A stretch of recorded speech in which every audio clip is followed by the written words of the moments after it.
Hey guys, do you remember when the internet didn't suck? If you were born before like 2005, then you probably do remember a time when the internet was actually a fun, cool place to visit. Because I think we can all agree that today the internet sucks. We all have a brick that we carry around with us all day long that makes us angry and upset every time that we look at it, but we can't stop looking at it. That's what the internet is today. It's basically a car crash that you can't look away from. But it wasn't always that way. For people my age, like people who reached unk status like myself, there's a very common feeling that we can all relate to, which is that the internet just doesn't feel like it did when we were young. I'm not trying to be an old man yelling at clouds, you know, being like, hey, back in my day, we didn't have this brain rot and TikTok. Everything on the internet was educational content. Like, no, there was a lot of garbage on the internet back then too. I mean, when I first discovered YouTube in like 2007, one of the most popular videos on the entire website was this obviously fake video where a kid pretends to be recording his brother freaking out because his parents deleted his like World of Warcraft account or something, and the kid crashes out so hard he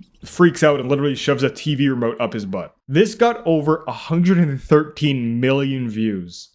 How dumb were we? Basically, the internet has always had a lot of brain rot content, even if it wasn't always called that. But something about the early days of the internet felt special in a way that's hard to describe. But it's clear that it's very different now. You know, as kids, we'd come home and go on the family computer after a long day at school, and we'd go on MSN to chat with our friends, or go on Club Penguin and play games to earn coins so we could feed our puffles, because they're not going to feed themselves, Mom. I'll do my homework later. Also, I know this is probably a bad time to bring it up, because it's 2008 and there's that whole financial crisis thing that you and Dad keep yelling at each other about, but I couldn't help but notice that my Club Penguin membership is about to expire, and there's a new jacket I've really had my eye on in the gift shop catalog, and I can't be caught dead wearing non-member clothes and look like a broke penguin. So I think there's a few reasons why the internet just isn't fun anymore, and in this video I want to talk about a few of those, starting with reason number one: portability. Like I said, the internet used to be a place, a physical place. It was something you had to physically go to. Most of us had one family computer in the house, and you only got maybe an hour of time on it each day, because back then parents actually understood that the internet is not a good thing for kids. Compared to today, when parents just give their kids iPads with unrestricted internet access so they can watch everything from Spider-Man animations on YouTube to videos of people straight up literally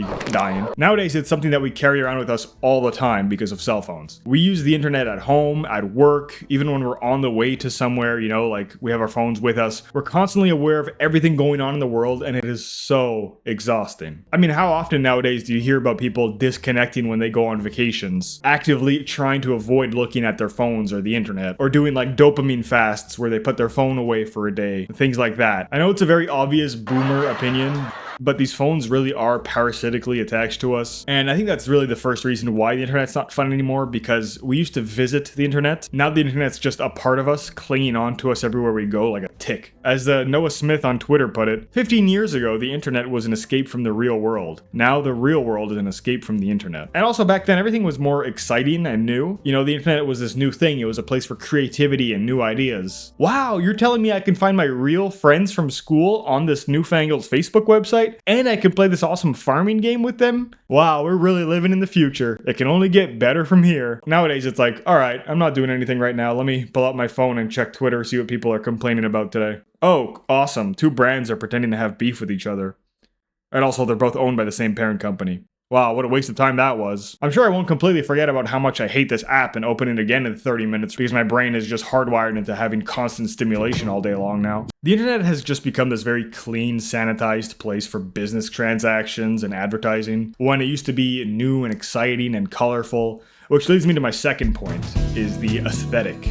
You can see the difference. It's night and day if you look at a website from like the early 2000s or the 90s compared to the websites of today. I mean, they look campy and tacky as hell now, but they're also so much more full of life and color. Now everything has the same clean, boring format across the internet. Kind of like the way everything else has become really dull over time as the corporate minimalism aesthetic took over and replaced the more colorful aesthetic of the past. It might sound funny, but I think that digital nostalgia can be a real thing. Like, I miss when the internet looked like this. And I'm not alone. I mean, that feeling is more prevalent now than ever. People miss when the internet was a simpler place, and nothing represents that more than the resurgence in popularity of Frutiger Aero. Just go on TikTok and YouTube and look it up. You'll find plenty of videos about the Frutiger Aero aesthetic, often with familiar sounds like a mourning dove or like nostalgic music in the background. If you don't know what that is, I'll give you a quick overview. It was basically the aesthetic that dominated in the mid to late 2000s on systems like Windows Vista and Windows 7. But it wasn't just computers, it was the whole aesthetic of the era. Like the Xbox 360 had it, a lot of cell phones had it at the time,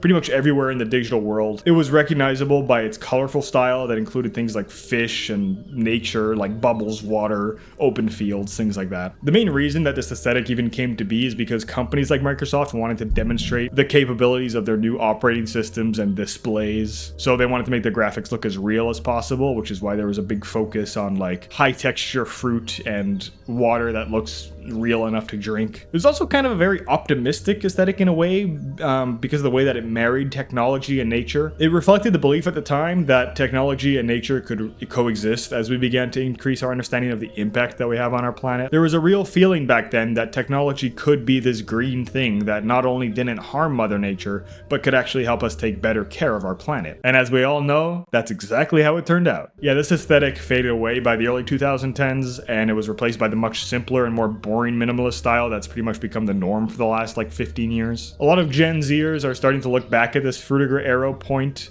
of time and realize that the optimistic vision of the future that it portrayed with technology and nature living in harmony, it never really came to be. That's why many people refer to Frutiger Aero as the future we were promised. And to a lot of people, it's a promise that was never delivered. This transition from the colorful, realistic UIs to the dull, minimalist aesthetic that's everywhere now resonates so much with those of us who grew up with it. And I think the part of the reason for that is the fact that it lines up with the way that things become more dull as you get older. I mean, literally, your retina's yellow over time, so the colors of the world look less saturated and colorful once you reach past childhood. So this minimalist style replacing a much more colorful and realistic one coincided with the growing up of the generation, who's now at the age where the world seems more dull and they're looking back fondly at their childhood with its much brighter colors. Not just in the world, but even on screens. So when you go on the internet today and you see a bunch of boomers fall in for disgusting like AI generated videos on Facebook that probably used up the same amount of water that could provide for an entire village in a third world country, you realize why a lot of my generation feels like we got tricked by images like these. And why we feel nostalgic for a time when we were more hopeful, and maybe a bit more gullible about what the future could hold in terms of technology. And speaking of which, that's the third and final element that I think makes the internet less fun today, which is nostalgia. Nostalgia is a funny emotion. It's one that's hard to describe. We've all felt it. It makes you kind of sad, but happy at the same time. It's very bittersweet. Does this image make you nostalgic? You probably know it. It's often considered the most viewed photograph in history. It's called Bliss, and it was the default wallpaper for Windows XP. If you recognize this image, congratulations, because you officially have attained UNC status. You've probably spent a lot of time in your life looking at this wallpaper too. How about this photo? How does this one make you feel? Or this one, even. What about photos like these? Maybe you'll smile at pictures like these, but at the same time you'll feel a little bit of heaviness in your heart, thinking back on how fast life flew by since those days. The simpler days. Nostalgia comes from the Greek words nostos, meaning return home, and argos, meaning pain or ache. In other words, it's a pain that you feel when you want to return home. So it's kind of like being homesick. But for most of us, nostalgia isn't about returning to a physical place. It's more to go back to a simpler time, when we were younger and life was brighter, simpler, better. And nostalgia is something that can be triggered by all of your senses. I mean, you can look at these pictures, of course, and they'll make you nostalgic, but you could also get nostalgic from smells, or from songs, from taste even. You can smell fresh, wet earth after rain, and it might remind you of that summer that you spent away at camp as a kid. Or the salty, fishy smell of the ocean might remind you of trips you used to take with your family to the beach. Or the smell of old books can remind you of being at the library when you were a kid.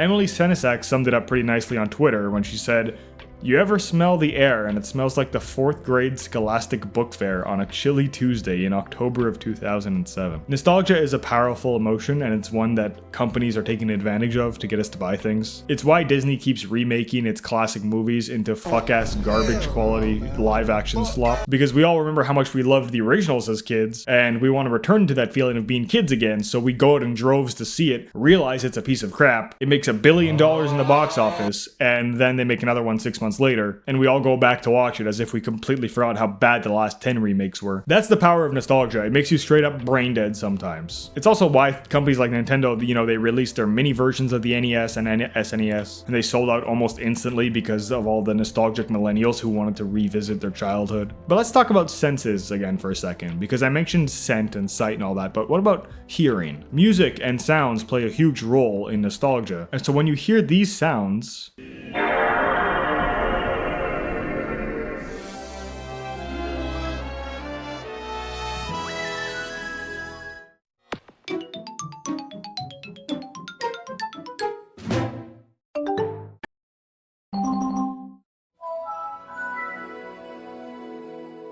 they probably bring you back to simpler times. The song you're listening to right now is called Title.wma.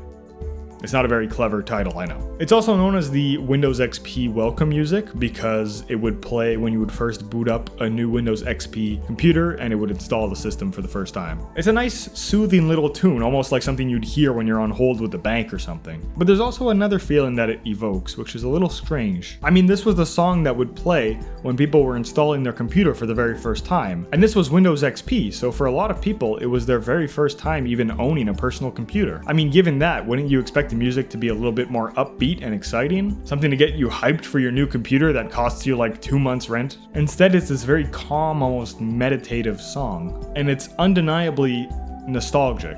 Even if you've never heard the song before and don't associate it with any memories, just listen to the music and look at the image that would first pop up when the computer was fully booted, and tell me you don't get a deep feeling of nostalgia, of bittersweet remembrance.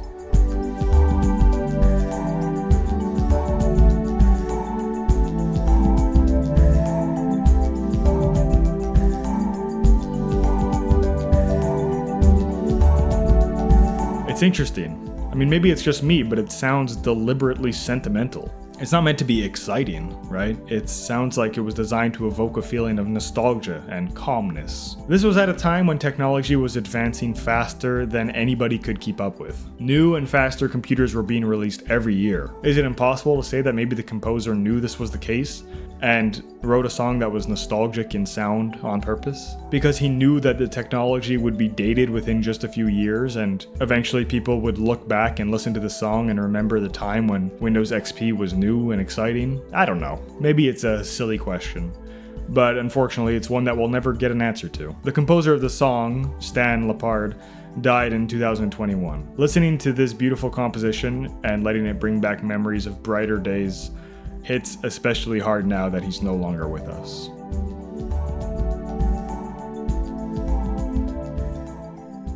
In the end, I think what makes nostalgia so bittersweet is just the fact that you can't go back. I, for one, have a notebook with a Frutiger Aero image, as well as a mousepad with a similar image. I even changed my computer background to be the Windows 7 wallpaper, and I installed the old Windows taskbar and start menus on my laptop. I even changed the icons on my phone in the background to be more reminiscent of this early to mid 2000s style. And I did all that because, one, I think it looks better, but an even bigger reason is because it brings me back to a simpler time. But at the end of the day, it's all superficial. Just like I can watch these old videos of me when I was young, I can relive the moment through these digital memories, but I can't go back to being that age again. Sometimes I'll look at my computer's nostalgic interface and remember being in the family room playing Roller Coaster Tycoon on a warm summer evening at the golden hour, how the rays of golden sunlight illuminated every speck in the air as it came through the curtains of the window, and the feeling of being a kid with little to worry about. But I can never be there again. I can never be that kid again. And that's what hurts the most about nostalgia. You can't go back. So, okay, where does that leave us, right? That can't be the end of the video.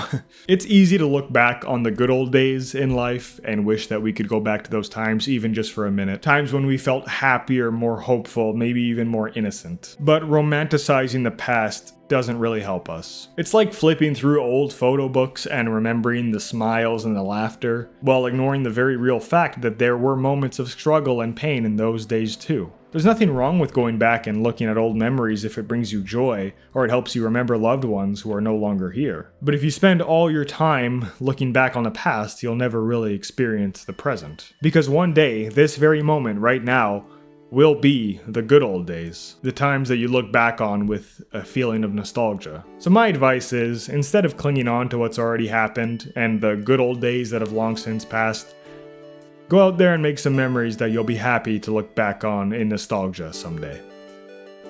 Thanks for watching, and I'll see you next time.